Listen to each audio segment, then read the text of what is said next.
And thanks everybody for taking time with us. So we'll just introduce ourselves first, and then if it's okay with you, we'll give you a little bit of who we are.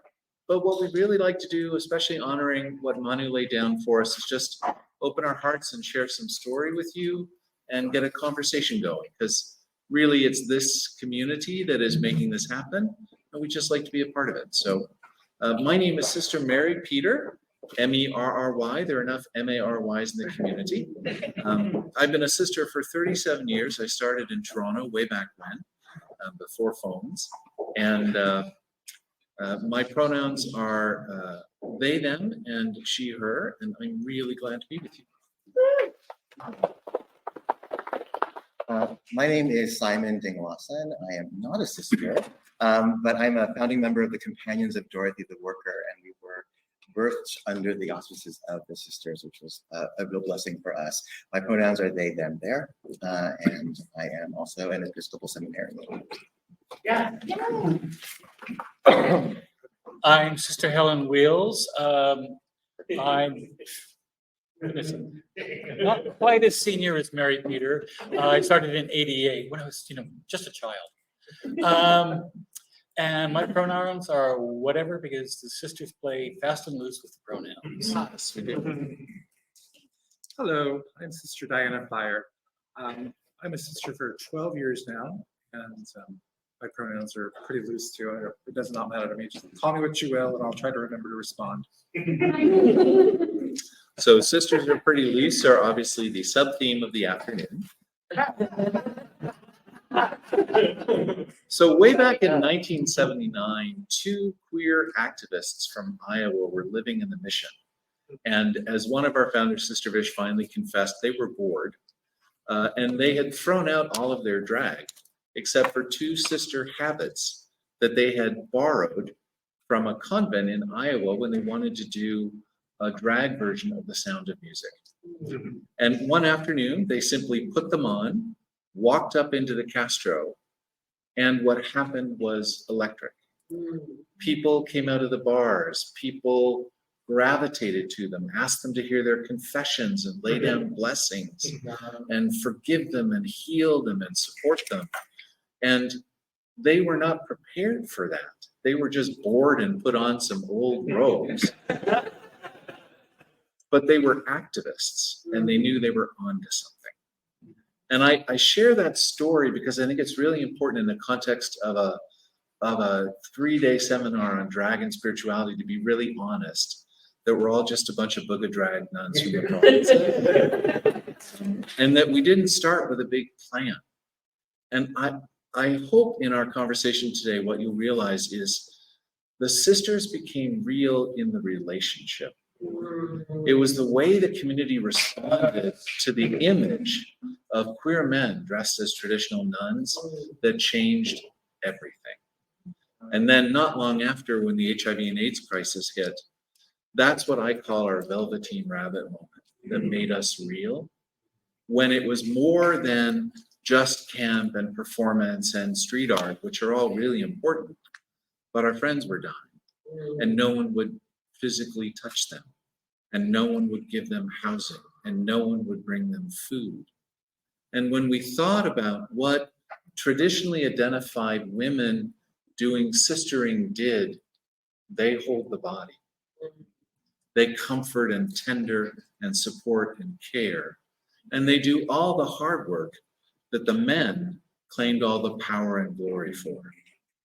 And in those years, that's when you needed shit done. So you got a bunch of drag nuns to do the work and get it done for people. And I'd like to think that in the span of these 40 some odd years since, what we've been doing is living in this conversation, in this relationship, and using the drag, these tools, to kind of open a conversation. And what's been powerful in the last 20 years, thanks to the internet, there are sisters everywhere now, in very surprising places like rural Arkansas, southern Florida, in Uruguay, in Mexico, in little communities in rural France, places you would never imagine this. But they saw something in this image of service and this desire to bring joy and space to people and they're making it work. And in every one of those communities, we look different because the way we put on a habit, a sister's outfit, is taken out of the history of the community we're working with. So in Saskatchewan, we look like a bunch of Ukrainian immigrant nuns with big bread baskets on our heads. In Los Angeles, the Hoobie Doobie looks like the Hollywood Bowl. And in Palm Springs, the Wimple looks like the visitor center. So in every community, we're a little different. And so I just wanted to open with that to let you know where we're coming from and maybe just put a little seed of where we're going. The first two sisters were pretty much cis-identified clone boys hanging out in the Castro. They were both white. They were both intellectual. That's not who we are anymore. The sisters have gone through a lot of different transformations. And you're seeing us today because we're sponsoring a really big event in the city called Barrison Weekend. So you're getting the people who are left, but we're going to try to do a good job. But the thing about it is now our sisters come in all sorts of gender expressions: bio-female, bio-male, gender fluid, young. Our oldest sister is 79 in Vancouver. She's the hardest working nun I know. And increasingly, our younger sisters and next-gen sisters are helping the rest of us decolonize the image of what it means to be a sister.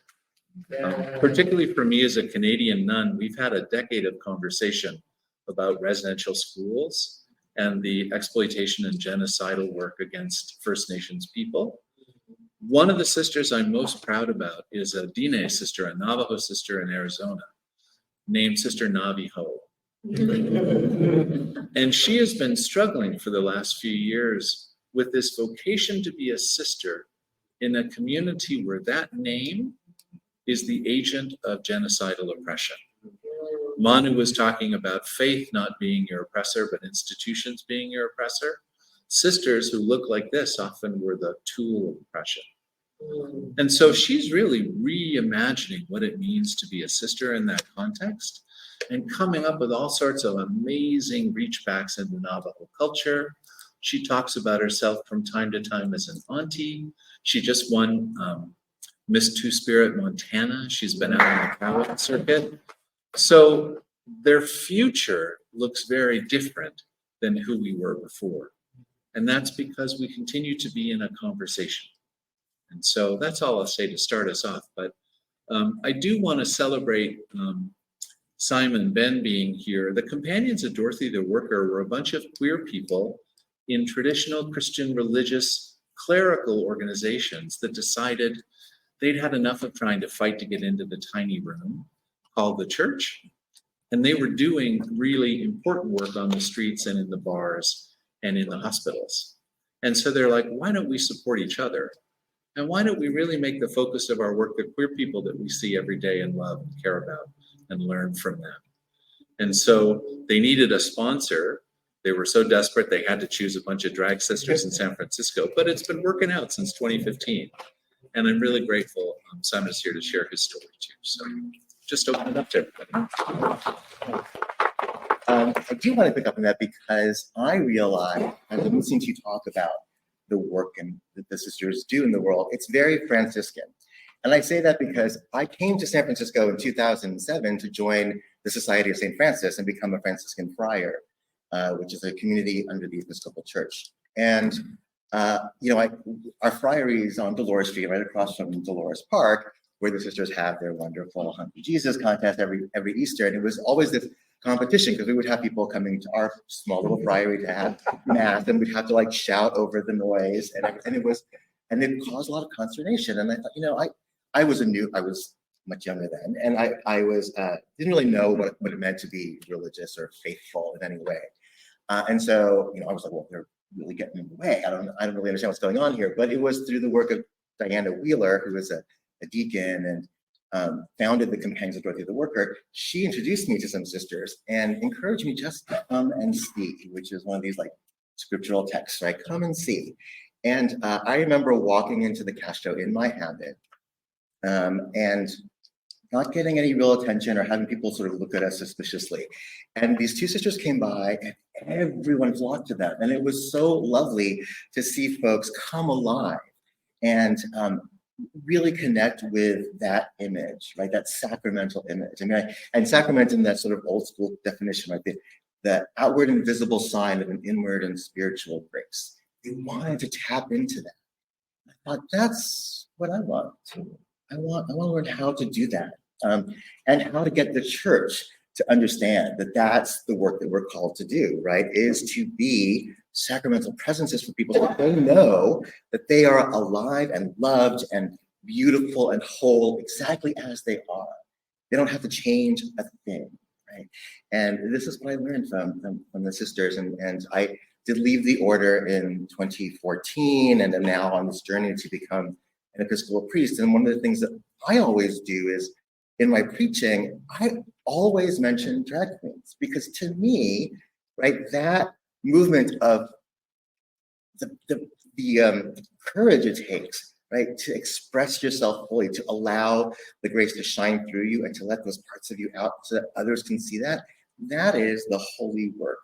And that is, I think, a lot we can learn from. And some people have said, are you going to be the drag queen preacher? And I was like, yeah, I have to. I will absolutely take on that mantle, because we are not doing enough, and we are not proclaiming the love that we say we proclaim, and that's got to end. So. Well, my story is a little different, but so I started with the sisters in what we laughingly call the old-fashioned way. I found out I was dating one. Back in '88, I was dating a sister. Well, found out I was dating a sister. And to be honest, at that point in my life, I was drag phobic. I didn't know any drag queens. I was uncomfortable around them. So all of a sudden, finding out that I was sleeping with one was a shock. Luckily, he refused to shave his beard. So there was that. I got recruited as a priest in the sisters initially as Father Butch, even though at that time the order did not allow male persona in the order at all. And I got a lot of crap because I was seen with the sisters a lot. But things change with the sisters over the years. They just roll and change. And before I knew it, I was a member fully with the sisters. And there were other male personas. The comical thing about it is we're all nuns now. Every priest at that time became a nun, partly because there's a power in the gender change.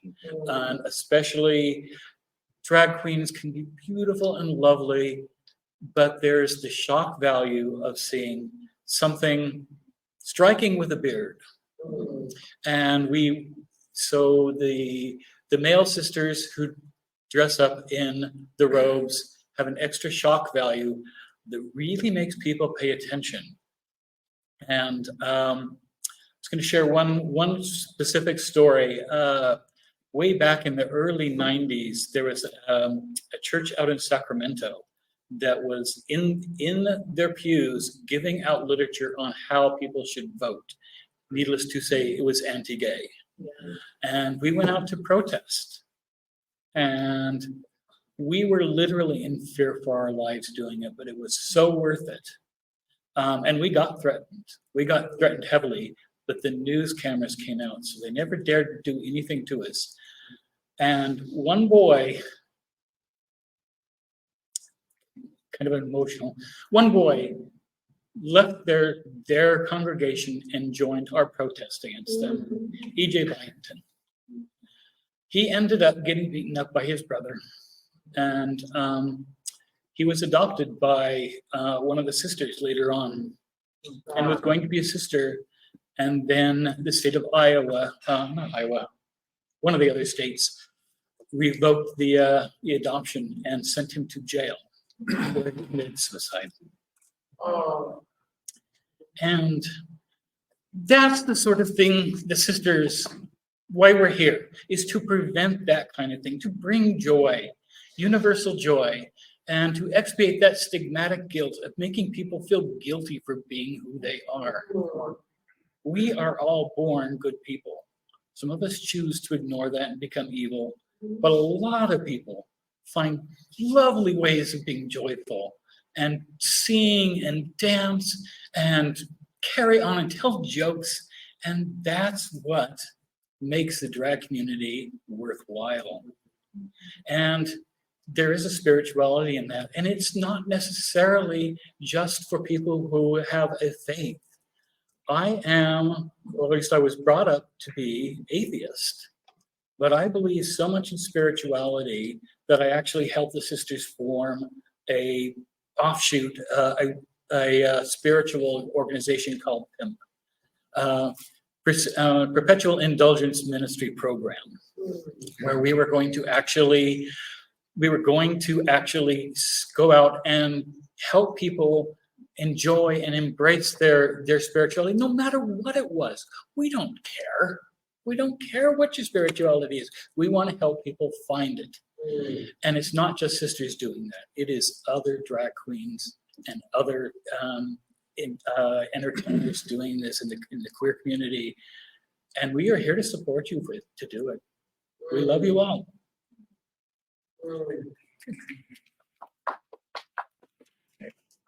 Hello. So I came, my sister's story is I came to Pride in 1999 from Kansas City, Missouri.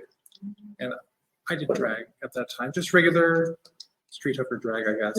And I thought it was pretty hot shit. So I'm like traipsing up and down Pink Saturday in heels that I really ought not to have been wearing on the street because they were killing me. And I remember I walked into the Midnight Sun back when it had the red curtains, like not what it is now, but it was like a maze at a haunted house. And it was packed full of people. We tried to find a seat and couldn't find a seat. And I was with my roommate from Kansas City and my roommate from college who lived here, and they were having a fight. So I had to like ride the line of I got to live with this one, and this is my friend for a long time. So I'm like, yeah, try to have fun anyway, because it's Pink Saturday and we're here to have fun. We came all the way from Kansas City to have fun. We finally walked into what was Moby Dick's, or what is Moby Dick's, and I found a seat. And I'm like, oh, thank God I can sit down. And so I sat down, and somebody turned to me and said, that seat belongs to Sister so-and-so, whoever it was. And when they come back, you'll have to get up. I'm like, that's fine. The blood is rushing back into my toes. I should be good for another half hour or so. And whichever sister it was, and I really honestly could not tell you, came back and she said, girl, I have seen you doing your thing up and down the street, and you need to sit down. You need to sit down. I don't know who she was, but thank God she let me sit down. And I took that with me back to Kansas City. And, you know, years later, my parents had both passed away, and I kind of like stopped doing drag, and I kind of sort of fell out of my community in Kansas City. And I'm like, I don't really want to be here anymore. So where do I want to be? And I had met my good friend Noelle, who's also a sister Pansies, and she and I killed dragons on EverQuest 2. Every day we killed dragons on EverQuest 2. We got together with 24 of our friends and killed dragons, and we've never met any of these people in real life, but we're killing dragons anyway. And we knew each other that way for 2 years. And a few years later, I said, you know, we should, some of us just like come to Kansas City. It's sort of in the middle of the country. Why don't you all come? So she came, she stayed at my house, and some other people came from other places. And when I met her, I was like, you know, my parents are dead. I want to move. And I kind of was like New York, Chicago, my brother lives in Dallas, none of those places, San Francisco. I'd been here that one time. So I came out to visit Pansies, and I had a really nice weekend with her and her husband. And I went back to Kansas City, and I had garage sale after garage sale after garage sale, and I sold a 2.5-story home full of stuff. And I flew on a plane, and I had five suitcases worth of things to my name at that point. And I realized I'm homeless. I'm as homeless as I'm ever going to be that I know of. And I got to Pansy's house, and I don't know. I met one of the sisters, and then they were like, well, we're going to go to the Cartier exhibit, which was at the Legion of Honor. Yeah, Legion of Honor. And so I went, and I met this one, and I met Barbara Ganesh, and I met, I don't know who. There were probably 5 or 6 sisters there. And I just sort of like glommed onto them. I'd found community again, and it seemed right. And so my big plan was to live in San Francisco for at least a year before I did anything with anybody. I wasn't going to date anybody. I wasn't going to do anything like that. But it wasn't even that long, and I met the sisters, and well, here we are. So, you know, you maybe fall out with where you are, but you may pick back up. And whether that's spirituality or what that was, I don't know, but it definitely felt like whatever they were doing as a Catholic and as an ex-drag queen, it sort of did this for me. It sort of merged. Because you know, there are things about Catholicism that are very horrifying to me. But there were parts of that spirituality, that belief system that really resonate with so many people. Probably all of you have grown up in some sort of way where you either are or knew somebody who went to church, and they were pretty good people, but you also knew some other people who went to church who were kind of assholes. So here we are, and now we're doing this. So that's my little story.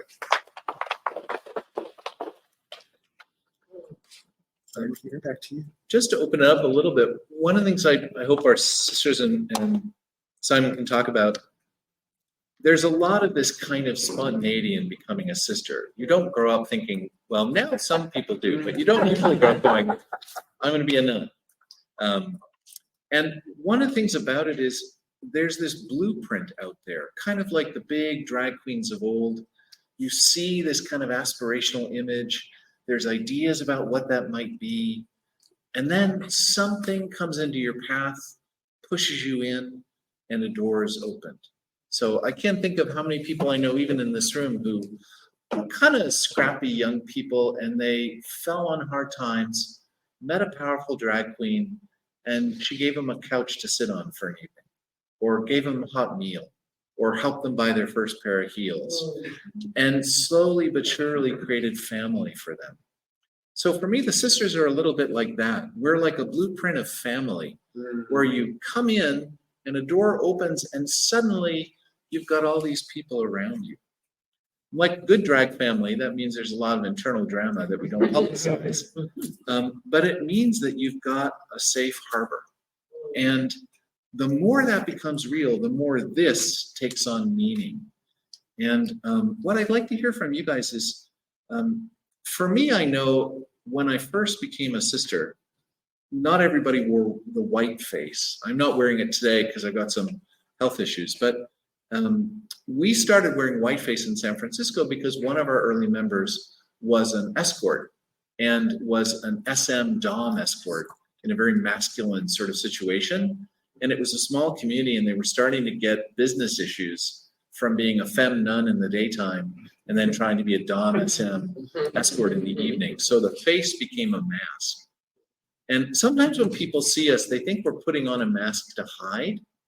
But I found over time, whether I'm wearing the white face or not, I'm having permission to be more who I am, fully, completely. And so I just want to ask, Simon, and knowing us, and Helen and Diana, how over time has this changed from maybe being a character to really being a tool for becoming your authentic self? Well, back in the early 90s, all the nuns wore whiteface. All of them, period. It had already become the standard because it's a powerful tool along with the wimple, these things.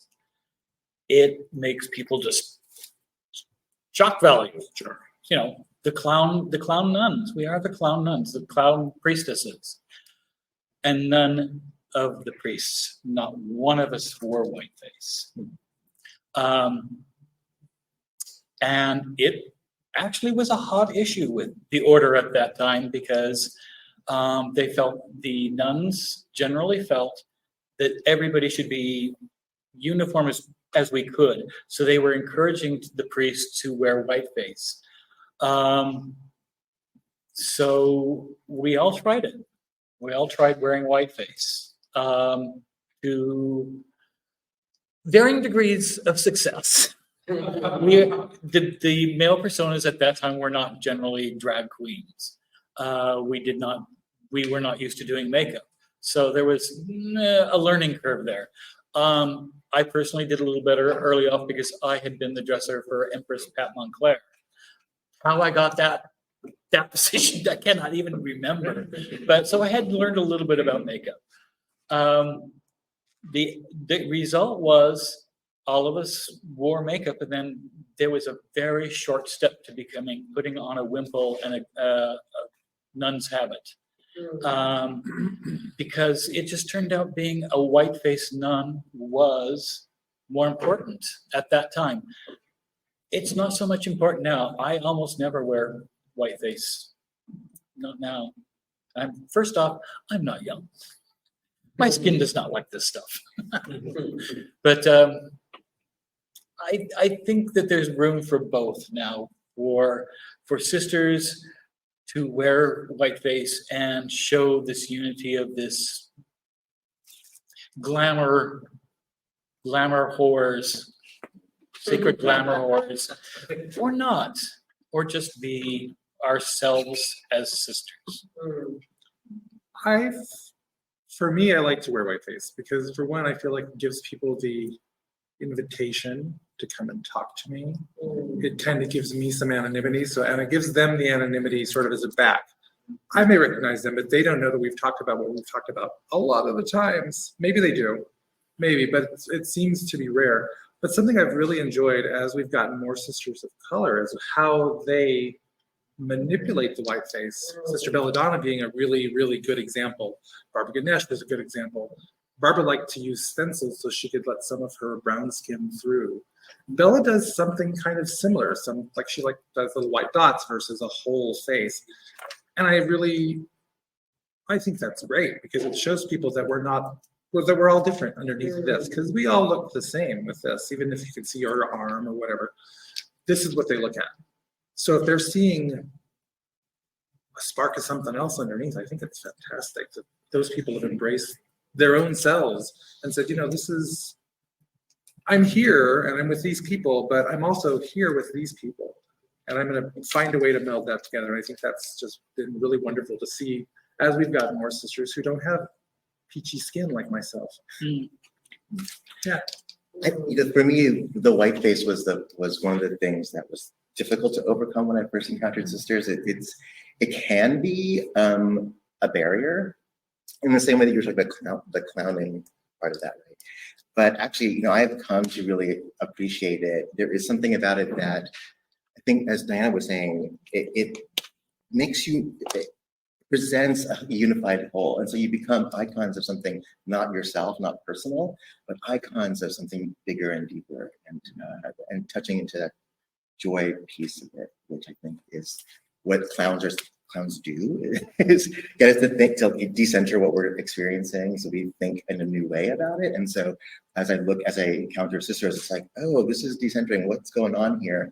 And it lets me let go of my preconceived ideas of what a sister should be, and to experience what sisters are. Maybe one last piece, and then I really want to open it up to everybody. One thing I think that's unique about sisterhood is we actually take something called vows.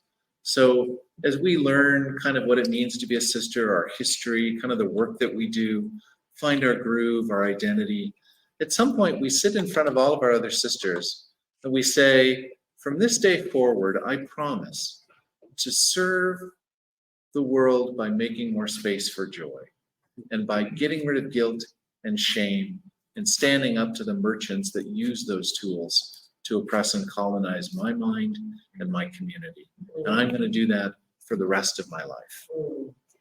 And I think that is something, even when we're taking it, because you don't have to be sober in taking your vows. We didn't write that down, so we're learning. But when we make those promises, something really does change inside. It's like saying, you're my spouse for the rest of my life, or you're my drag mother and I commit to you for the rest of my life, and you're my drag daughter or my sibling. There's a relationship that's ongoing. And I think for me, and what I'm hearing in the sisters and in Simon, maybe there's an image and an icon, but I think at the root of it, every day I wake up knowing that today I have an opportunity to make more space for joy. And at the same time, something is going to challenge that part of my heart that is still captured by guilt and by shame, where I'm a little not courageous enough. I'm a little trapped. and I'm going to have to push a little further. And so maybe I just open that up because everyone in this room has so many stories, and we just like to hear them and get a conversation, whether it's about your experience of sisters or just if any of this resonates with you or doesn't, open to you. And we'll do our best. I'm curious. So I was listening to a couple of your stories were about ways in which sisters were able to like protest and fight back against systems that are excluding. I know a big thing that happened this summer was with LA Dodgers, and I found that story interesting because after seemingly losing that ground, it was regained. And I guess I'm wondering what your advice would be for starting conversations with those more powerful organizations in order to regain lost ground. Oh, that is an insightful question. Yeah. Can I throw it? So I made mention that my brother lives in Texas. And I don't think, for me, I feel like my conversation with my brother and his wife, who are Republicans, who vote a certain way, who don't know any trans people, who don't really know anybody else who's gay, when I went to visit them last January and we watched the show, we're here. And I had told them, I said, I grew up in small town Iowa. I was that kid. And I cried at least once through all of season 1. Every episode, there was something that gave me that lump. And we watched it. And we had been to a strip mall that day, Allen, Texas, which a few months later there was a shooting and I think 4 or 5 people were killed. We watched that show and they had questions. My sister-in-law was like, well, I work with this trans person. What do I say? And she was misgendering all over the place. And I said, first and foremost, talk to them. Say, I'm here for you and I'm going to screw up. I'm going to try not to. But as we watched that show, I had told them, I said, as I was at the mall and I let my 3-year-old niece help me pick my clothes to go to the mall. So I had the brightest things on I could possibly have had in my suitcase, all of them. And I looked like anybody in San Francisco, so I didn't think too much about it. But who grew up in a small town and got that look? There's that faggot. There's a queer. And I got that all over that mall that day. And I was telling them that that's had happened. And they're like, no, people in North Texas are so liberal. I'm like, no, you're wrong. And so 2 days later, here's where I'm getting back to where that conversation starts. We had that conversation. We watched that show. I had already left and come home. Actually, I was staying with Sister Lana Jockey in Dallas. And they called me. My brother calls me and he says, we watched the rest of what was available. I think it was 3 seasons. In 2 days, they watched 3 seasons. And they both work. So they were both working and finding time to watch the show. He called me and said, you know what, we need to apologize to you because we don't see it. We don't see any of that stuff.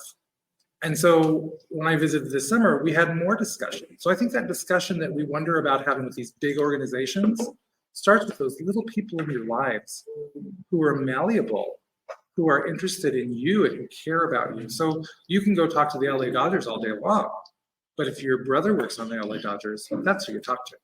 Yeah.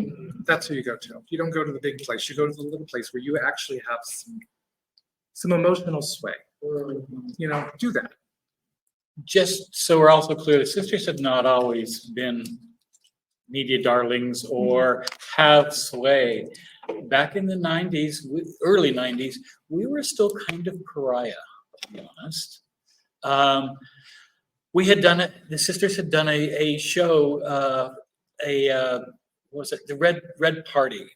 They threw the Red Party, which was a communist theme party.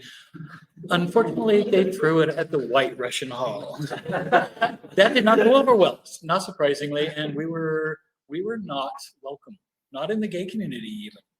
And it took a lot of work of convincing people we were a different organization. We were not little stupid loose cannons that we were back in the 80s. And it all finally turned around in 1999 when the sisters did Easter in the Castro, actually on Castro Street. And at the time, the Catholic Archdiocese protested it and actually petitioned the city to revoke our permit. And where it flipped was 3 of the Board of Supervisors came to us, Carol Migden, Mark Leno, and Sue Bierman. And Mark Leno actually came to our meeting to support us, and he was actually in tears. He's probably the nicest politician there's ever been. And we've shown, and part of the thing was making those kind of connections with people who had actual real power. And the Catholic Church did us an enormous favor. Instead of the little 10,000 people that we had expected, we got 25. They gave us the best press ever. And they have, no churches ever protested our Easter again. So, yeah. There's also a political note in that question. And if it's okay, I want to probe that a little bit because I think it's important. Because for trans identified folks and drag queens right now, we are the target. I mean, let's just not pretend. The hate machine is coming for us. And that's because it brings in money and votes and it distracts from all the failures of end stage capitalism and fascism. So let's just put that on the table. And it's hard, especially if you're a queer person of color or in a place that's not quite as safe and robust. So what happened in LA was the flash that the hate machine can come after anybody. And I think we just have to own that. It came right after us because they saw the perfect target, right? Queer, weird looking, gender variant, perfect. And baseball. What's more American than baseball, right? Forget that one of the first fundraisers the nuns did was a softball game where we kicked ass. Don't fuck with a drag nun in baseball. But the 3 things that changed that situation, we lost. We were disinvited. What changed it? 3 things. The nuns knew that was coming, and we had a plan. We worked with GLAAD. We worked internally in our houses. Those of us with media experience worked with them. We had messaging, and we stuck to it. And the key is we didn't go down to their level and try to respond to the pedophilia lies and all the other bullshit.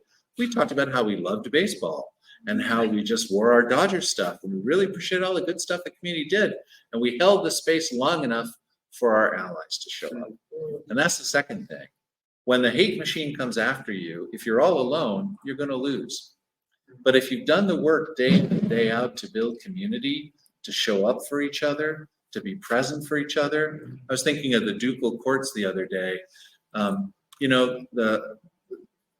The message of that was, we are America's court. We look like everybody. Everybody is a part of the ducal court. We're so proud of that. That took a lot of work to get to that place. So that work, there's no shortcut for that. And then the third thing is we were saved by young queer kids. TikTok exploded with young trans-identified, gender-fluid kids who said, I'm not really sure I know who they are. I think I might have seen one on the streets of LA, but I just read about them on Google. And oh my God, the stuff that they do, we got to show up for them.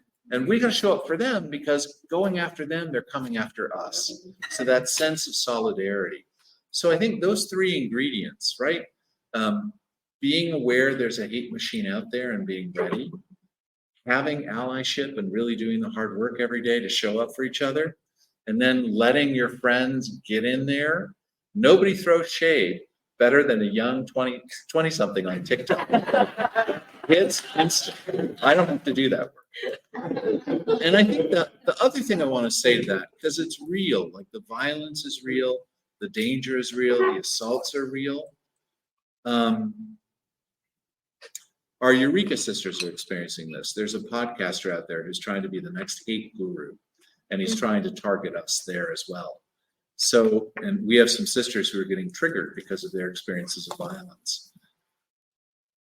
Holding one another in front of that and understanding, as Diana said, the difference between the hate machine and the people who maybe live surrounded by the hate machine but aren't hateful. Like, keep those channels open, but also make sure you've got love and support in your life and people are lifting you up and holding you and carrying you. Because nobody should be in front of the Fox News hate machine all by themselves. That's just not a winning strategy. So thank you for that. That was a great question. Manya. Another question. I think I love the sisters so much. That was my first experience at the school. Also, my first experience of like drama. But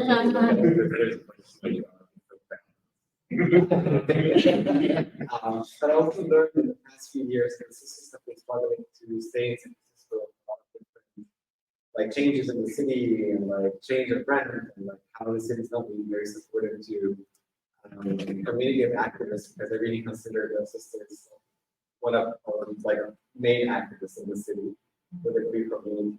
So I'm curious, how is that going? Are you all okay? Are we gonna miss the sisters? Anytime in San Francisco that feel good? Like like how is everything going for you after the pandemic and all the hardships? I just wanted to like generally check it. So I've probably been to the most recent meeting. Yeah. So we had some issues, not with the community so much last year, but within our own selves. And we had some stuff that went down that should not have gone down. And to be frank, we were really scraping the bottom of the bank barrel, because that happened. Someone had done something bad. And I don't think we're going anywhere, because we got so much support from whoever. We have, I think it's the most we've had in our bank account in a very long time. And it has some to do with the Dodgers, because there was residual for probably every house in the country. There was residual, oh, let's help this local organization out, whether it's Arkansas or Omaha or New York or wherever it was, let's help these people out. But Mary Media, what do you think? I don't think that's a problem. Sister Mary Media is sitting here in the middle trying to be incognito. But you're there too.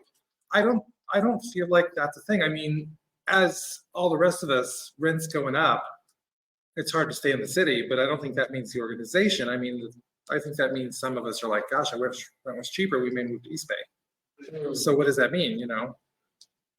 Yeah, I think if anything, it draws people, closer together. Yeah. I mean, we are a community and we are a family. We are here for each other.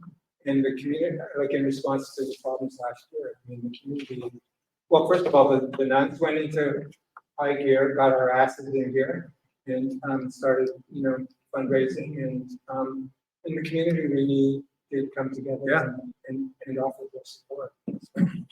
So I like your question, and I appreciate that you asked, but I think we're okay. I don't think we're going anywhere. Yeah. Our stink is on the city. We're good. We love it. The sisters is part of San Francisco. Yes, not within the city, but Thank you. Thank you all. This is really illuminating. My first experience with the sisters was in Boston when I was in seminary. And then I moved back home to Albuquerque in 2021. And there's no sisters. Well, as far as I know, there's no organized manifestation of the sisters in Albuquerque. What does that look like? How does, I don't know that I want to call it mission work, but how does like starting new branches happen, and how do people like me get involved in pushing the sisters or pulling the sisters into spaces that I feel like we need? You probably know the most about this. It used to be handled solely by the San Francisco Order. I actually did that ages ago. I was the Mistress of Missions. And I inherited the position kind of by accident. Sister Penny had it, but she was going on to be emperor. She asked me to do it. She goes, "Oh, don't worry about it. There's nothing really happening." Turns out there were 4 serious orders: San Diego, Eureka. No, LA was already, so was Seattle. But that was it. There were only 3 orders at the time, and then all of a sudden I found all these missions. So we call new houses missions wanting to join this, And luckily, I had lost my job and got unemployment and a pretty good severance. So I was able to spend basically an entire year full-time coaching these and finding out all the pain, all the love and hate towards San Francisco for having all the power. And I recruited nuns from the areas where they were going to, these missions were going to start, to help me, because San Francisco wasn't the only house. So sisters from Seattle and Los Angeles helped too. Long story short was, the four of us agreed, and I founded what is now called the UNPC, the United Nuns Privy Council, which is an inside joke. PC. PC. Well, actually, it's from an old 50s movie, actually. Privy Council. Anyway, Council of Privies. Basically, there is an organization that is now running this, that is from all the houses in the United States and Canada. And we have a set of rules. Everybody is treated now the same. There are simple rules. The last that I saw them, you had to have 4 founding members. You had to have a commitment of at least 1 year for all of the members. You had to be a complete nonprofit, no paid salaries. You'd have 501c3, and you had bylaws. Been ready now. I keep forgetting I'm old.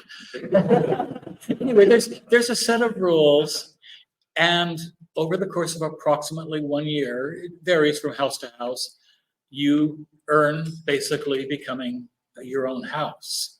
And you go out and you actually do the work, even though you're not officially a House of Sisters of Perpetual Indulgence. You're a mission and recognized as on your way. Cool. I mean, under the infrastructure, it basically comes down to the original story.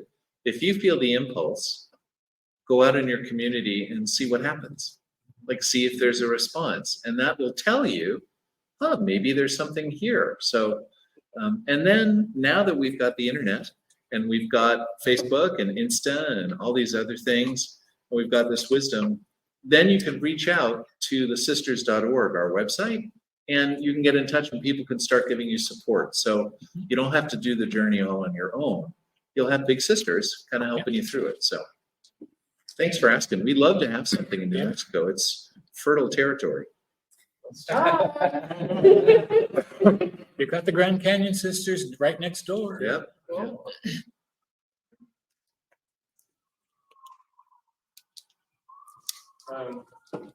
I would love to hear if anybody wants to share like a memory with the sisters that you are the most proud of. That if, just looking back at your history, you're like, that was a peak. That was when I knew like we were doing a good thing, or that you'll just always remember.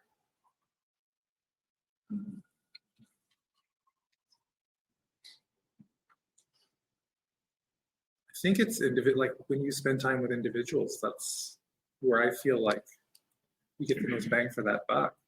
You know, you meet up with somebody who's maybe having a rough night or has had a rough week or whatever, and either you're in habit or they maybe just know that you're a sister, or maybe they see your sister ring and this is Perpetual Indulgence and they ask you, and then you have ministry right there sometimes. And those are the moments that I'm the most proud of. I mean, we can throw Pink Saturday till we're sick, and we have.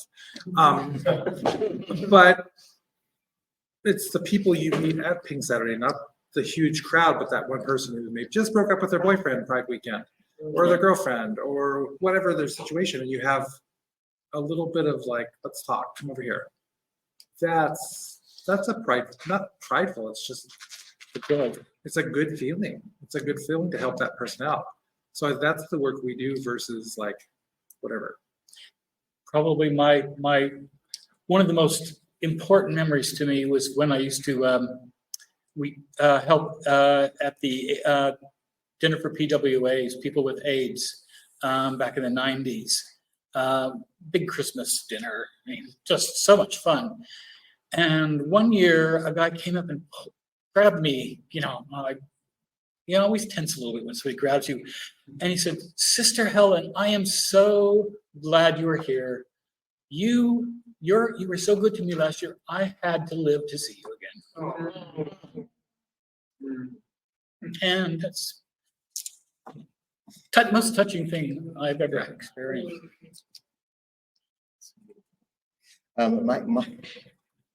I knew I was on the right track when Sister May Joy be with you remembered my name and called me by name. I was like, you know me, like, and I was like, okay, I'm doing the right work. This is where I need to be.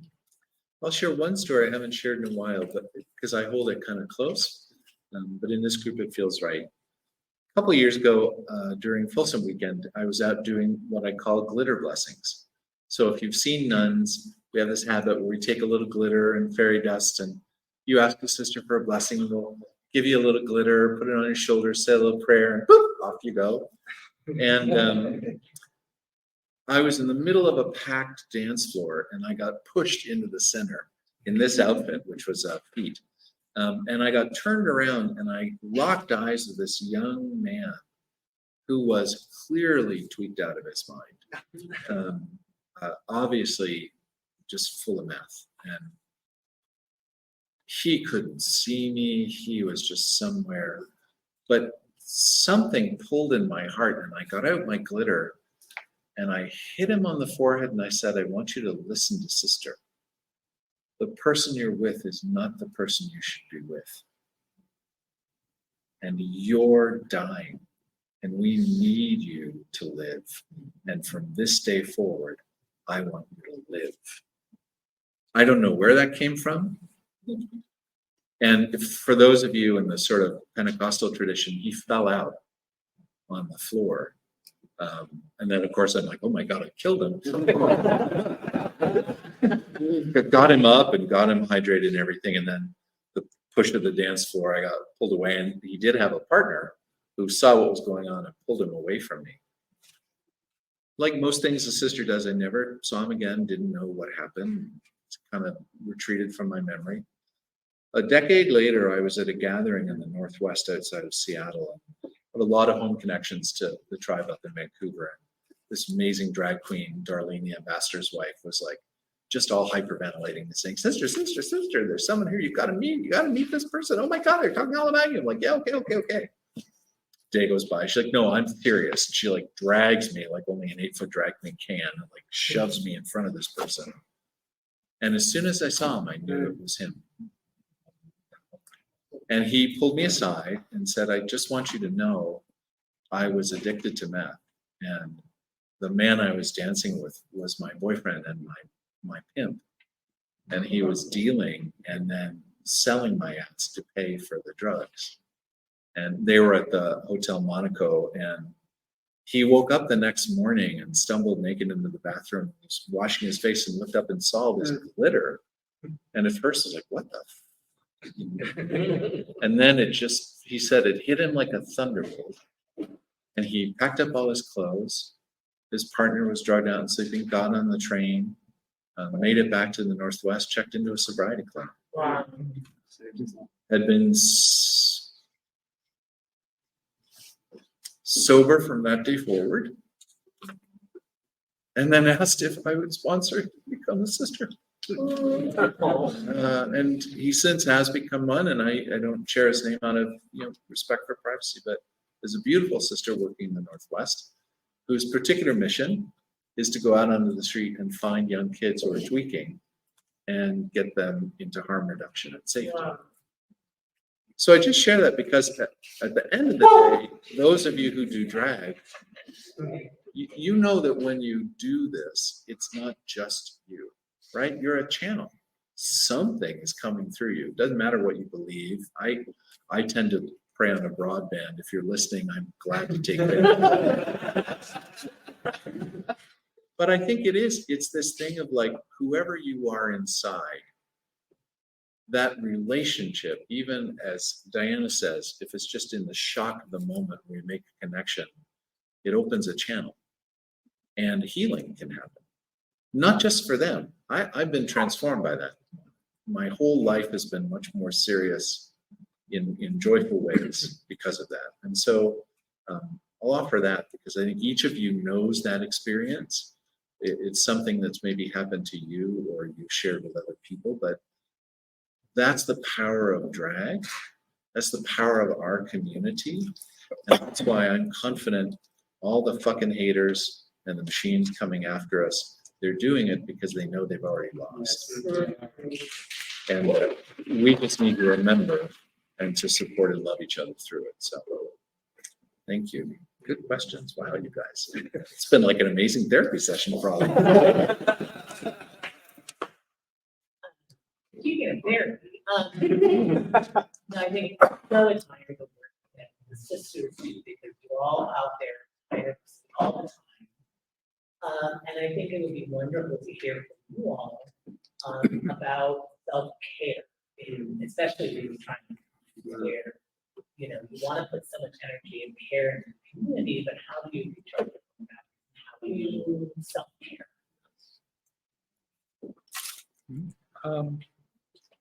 Well, sometimes it's really good to have a video game and do a headshot now and again. You get up, well, the dragons, or you get up on a whatever, and you wish you were a member of the NRA just long enough and just get whatever it is. Sometimes that's what you do, and sometimes you eat your feelings a little bit. Sometimes you get in the shower and you just like stand there.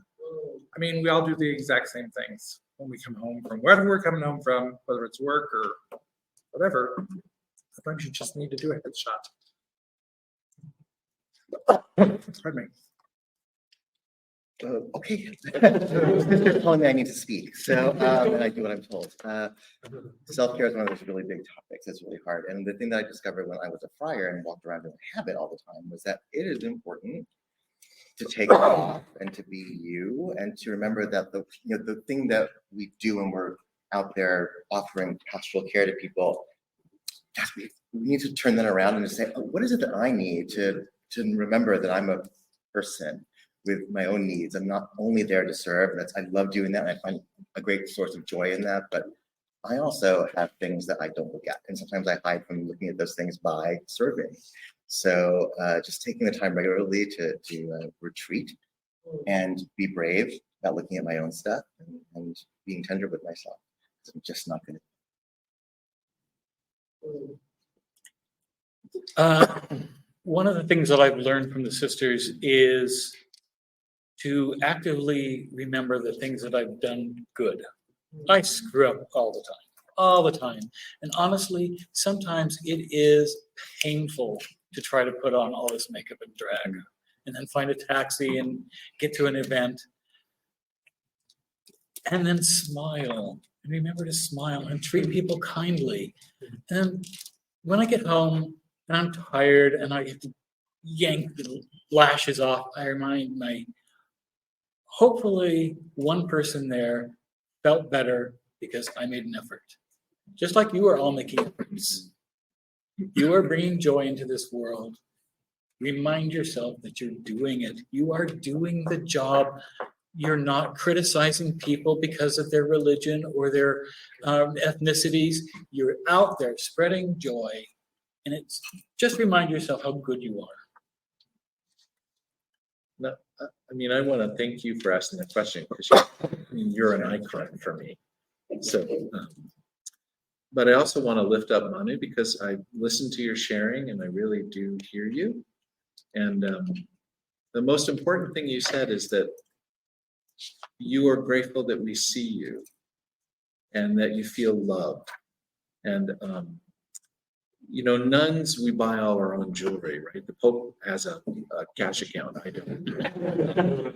So I have a day job, and it's a pretty intense one. And I have a family, and I live with my 88-year-old mother-in-law who had a stroke, and we're trying to cope with all that. And I live 40 minutes outside the city because I did lose that toehold. So sometimes it gets kind of tough, right? But then someone like Bonnie says, hey, we're doing this really cool symposium on like dragon spirituality. Can you find some time? And I say yes, because showing up for that is my Velveteen Rabbit moment. It's that moment that I remember, oh, it's real. All this is real. Like there's love flowing here. And And it can be performative sometimes, it can be over the top, or it can be tiny and intimate, but it's always real. And so as many times as I can, coming out and being a nun and being there and being seen and feeling the love, that's what helps me. So today you have done a tremendous amount of self-care for me, and I'm really grateful. I know that wasn't the agenda, but I appreciate that you worked it in there, so. And Bonnie is giving us the international drag sign for do a tumbling routine. But because I'm not coordinated, I want to really thank Sister Diana and Sister Helen and soon to be Father Simon and each and every one of you for setting such an abundant table. And maybe we can just take a moment as we're ending up for the people online and for the people who are going to see this later, especially for the young queer kids who are going to see this under their covers, looking at their phone so nobody notices. Just take a moment, get inside your own energy, and think about that little queer kid in you.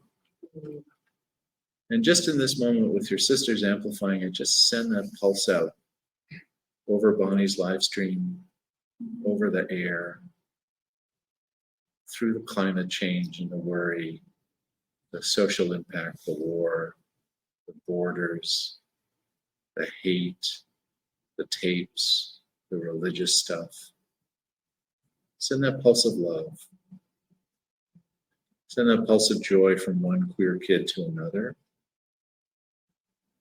And now for the rest of this gathering, root yourself in that. Be confident that it's real. Be confident that it's transformative. And be confident that you are saving lives by showing up and living your own. So thank you very much, everybody.